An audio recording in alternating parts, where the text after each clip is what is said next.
चैत 26 गते जनआन्दोलन दिवस मनाइदै। नमस्कार दर्शकबिन, म बिङ अलर्ट नेपालको समाचारदाता अङ्कित शर्मा सुवेदी। चैत 26 गते पञ्चायत ढालेर प्रजातन्त्र पुनर्बहाली गरिएको थियो। विक्रमसम्म 2046 साल चैत 26 गते राजा महेन्द्रले 2017 साल पुस 1 गते सुरु गरेको पञ्चायती व्यवस्थाको 30 वर्षपछि अन्त्य गर्दै प्रजातन्त्र पुनर्स्थापना गरिएको थियो।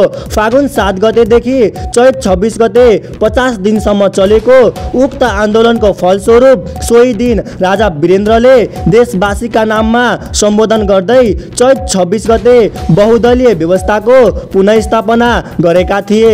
सोही स्मृतिमा देशभर विभिन्न कार्यक्रम गरी जनआन्दोलन दिवसका रूपमा मनाउने गरिन्छ। यस्तै अलर्टिङ प्रहारका लागि हेर्दै गर्नुहोला, सुन्दै गर्नुहोला बिङ अलर्ट नेपाल। हस्त, धन्यवाद।